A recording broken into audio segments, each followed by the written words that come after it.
Welcome back, everybody. Frank Vespi here, John Piasek. You there? Hey, John, what's going on? Happy Derby. Happy Derby, Frank. Plenty of great racing, of course, on the first Saturday in May, and we get to that first, but also a great pick five at Laurel Park, as always. Yeah, no, it's a pretty interesting sequence. We got a couple of stakes quality races in it, 12% takeout, pick five beginning in race six. But let's talk Derby for a minute here. You got your Derby horse? As I've said to you off the air and to other folks, if people handicap this race like any other race and then have a week to overthink it, people would think journalism was a lock. I mean, he's just looked so much the best over his last few starts. He has by far the best speed figures. He's going to get a great setup with a lot of pace signed on. He has a great closing kick. If he goes off, he's 4-1 as we film this video. If he goes off anywhere near there, that would be a tremendous value. You and I talked off air, as you mentioned, and he also figures to really get a nice trip. He's leaving from the 8. There are several speed horses to his inside, and then one horse that has no speed at all. So he's probably going to be able to be slotted in about probably too wide into the first turn behind kind of a wall of speed horses that are probably going to take each other out. The other horse that's going to get that exact same trip breaks just to his inside. That is the horse from Japan, Luxor Cafe, who I feel like is going to be a use at a price. What do you think about that? You were talking about him a little bit. I was on the Japanese horse last year, Forever Young, and he just missed. I'm not quite sure if this one is as good as Forever Young, but as you said, he is going to get a nice trip just off the pace. What I might end up doing is keying journalism on top of a trifecta and using a few other closers, including Luxor Cafe, to round it out, try to squeeze a bit of value out of that trifecta. Yeah, I mean, he's going to be Luxor Cafe was, I think, 16-1 in the early wagering that I saw, 15 on the morning line. So you're going to get paid if he's good.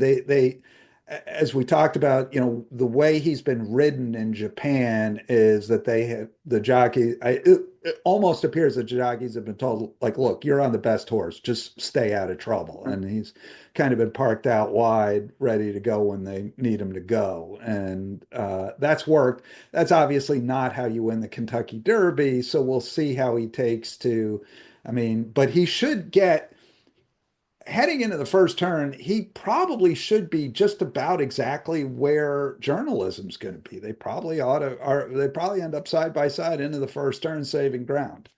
And then you see what happens next. Right. And while I don't think Admiral or Pleasant Cafe rather is as good as journalism, as you said, he'll get the trip. And even if journalism kicks on and wins by 3 or 4 lengths, as I think he could, Pleasant Cafe certainly run on well and outkick everyone else who's going to be coming from way back. Yeah, do you when you say you're going to use closers, are you going to use some of those horses that are going to be way out of it?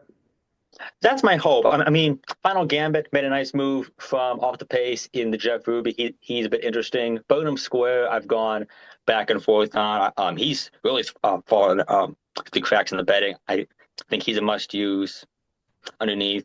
I mean, I'll be formulating my strategy up to race time because fortunately I don't have to get my picks for the Derby in print, so I can make adjustments. So I might end up using 4 or 5 horses underneath journalism and try to hit a nice try. You're looking at sovereignty in that mix? He's in my top four as well. Because I think East Avenue is kind of in this race. They keep denying it, but I think East Avenue is in this race as a rabbit for sovereignty. So he'd also be helped by a very fast pace. Man, if he's a rabbit, we got rabbits everywhere because we're gonna. I mean, I think there's a half dozen horses, maybe more, that look likely to be part of the early pace. Right. It's going to be a very fast tempo. You got to figure at least one of the Baffords is going to go, if not both. American Promise, the semi-local hope who won the Virginia Derby, he's going to be going. Asafi Joseph Horse in Post 2 is going to go as well. East Avenue, as I mentioned, has speed. Owen Almighty really has no choice but to go from the outside. So it's going to be pretty And contested. even Admire Daytona was Right. it was he was on the lead in the UAE Derby. I thought he ran great in that race, but um, I don't know that the way this race sets up works very well for him. I agree. So it's going to be very contested. Basically, all Moto Rispoli has to do is not do a point given and be too close for that hot pace. If he's a few lengths off the um, early leaders at the half mile and they go sub 46 to the half, as they well may, all Rispoli has to do is pretty much just not fall off and he'll win. Or yeah, and if he's where we think he will be pace wise, he pro you know, I mean some of the others like Sovereignty or Final Gambit, they're going to have to navigate through 17 horses to get to Correct. the leaders. Journalism probably won't. Yes. All he has to do is just stay out in the clear. Really, the only risk is someone backing up in his face, but it's a pretty slim chance compared to the new certainty that horses like Final Gambit are going to have to weave their way through half the pack. All right, so Kentucky Derby taking place Saturday, and John saying journalism. I'm thinking Luxor Cafe is going to offer value. Want to have him on the ticket as well. All right, John. Well, good luck with the Derby. Let's head to the Laurel Pick Five right now, and we'll put up your ticket here. Talk us through the kind of overview. Very interesting card on tap Saturday at Laurel. Well, a lot of folks might think of this as more of a pick four than a pick five, considering the presence of heavy favorite post time in the first leg. But as you can see, I think he's kind of vulnerable in this spot. And I think there's not a ton of value in the rest of the sequence. All post time has to do is not win, he could chalk out the rest of the way, and it would pay stacks. So I'm going to try to beat him single Forever Super in the grass equivalent and spread out towards the end. I never thought I would live long enough to see you not pick post time. This is just stunning to me. So let's dive in. Let's talk about that because you have a key horse in that first leg. The first two legs are both third level allowance optional claimers with stakes quality fields. They're just terrific, terrific fields in both of these races. You got a big field in this one going in the first one on the dirt, mile and a 16th. We got 10 plus and also eligible. You're going to use two of these, one of whom is not post time. Correct. Because I don't get why post time's here. Like he was nominated for the Westchester. It would seem like a very logical spot for him to go, and yet he's not there. His stablemate Worcester is. You know, he could have gone in the Churchill Down Stakes if you want to test first off the bench. Could have gone in the John Nehru next week, wait a little bit, go to the Maryland Sprint, stretch him out in the Pimlico Special. Like, why would you put him in a third level allowance when he's proven that he can run well against much better? It's not like Brittany wanted to just have a horse in the race. She had somebody else. It's not like they needed this horse to fill the field. There's 10 others. Like, it's just the only explanation is that he might be a little bit short. And sometimes when horses are a little bit short, they don't run their best, of course. And it's not and there's horses in here who have run well enough that if post time's a little bit short and they run their best, they could beat him. And of course, post time is going to be 1-20. And as I said, all he has to do is lose. And it could be like odds on favorites the rest of the sequence, and it's going to pay big. So I'm taking a shot against with Wild Vine and Shaft Bullet. Um, yeah, I mean the thing with post time, I assume that the plan here is they just get him an easy race where he can kind of get back used to running in competition, and then you go to the Met Mile next. Um, Right. But like they could have done that in the Westchester also, and like just everything about both his work tab, it's a 1 turn mile, just scream to that spot would make more sense. He's not here. Worcester, who I thought was being pointed to the Maryland Sprint, he's there instead. I'm not sure if like how much Worcester wants to go a mile compared to going 6 furlongs. I don't know. It's just strange. A little too many red flags for me. all right. Well, let's talk about your key horse. Take a look here at Shaft's Bullet. Uh, Tough outing last time, but was in very good form last year.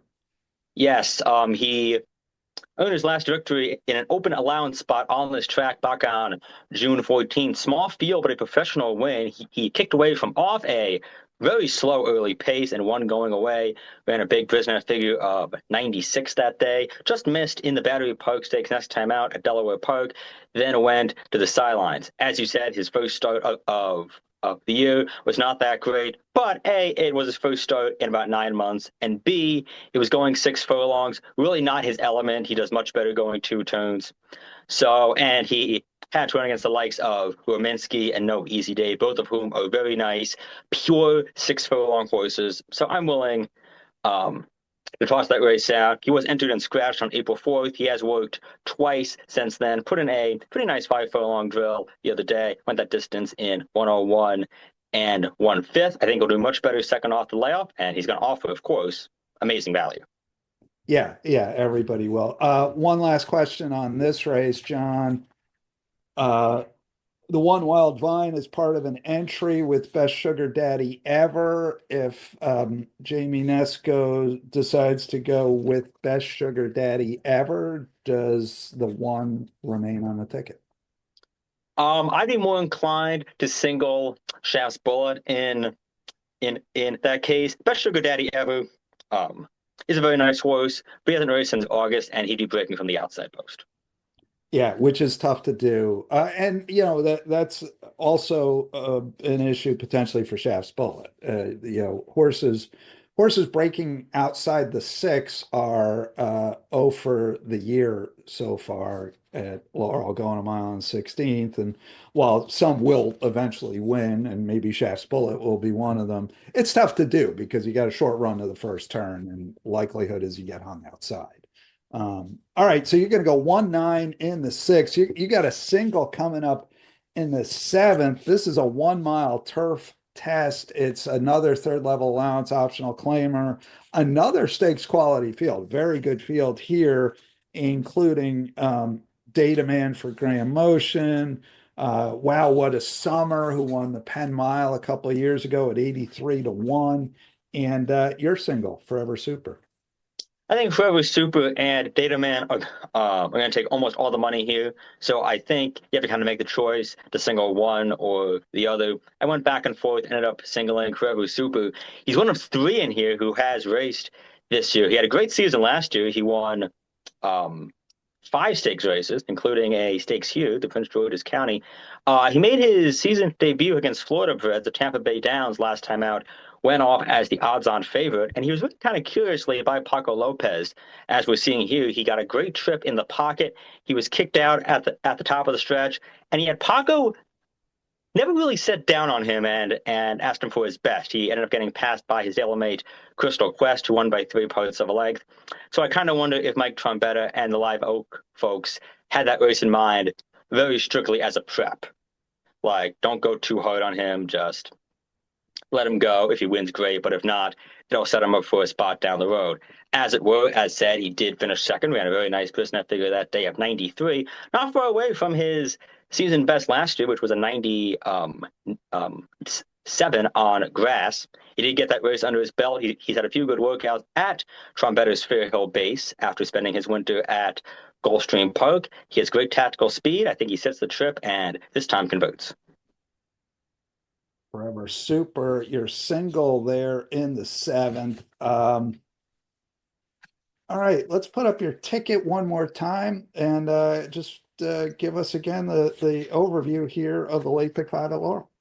As noted, I'm trying to beat post time. If Wild Vine and Shaft's Bullet win, he'll be in fantastic shape. Then I'm going with whoever super second off the bench as a single. From there, I've got pretty good coverage the rest of the way. I think the last two legs are pretty indecipherable. So if I can get to them though, I'll be in line for a monster payday and have even more money to bet the Derby trifecta.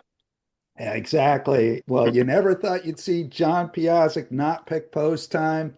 John Piazzik's not picking post time today, so we'll see how that works out for you. Well, good luck, John. It's a fun sequence. I mean, those Absolutely. three other ones are really good races.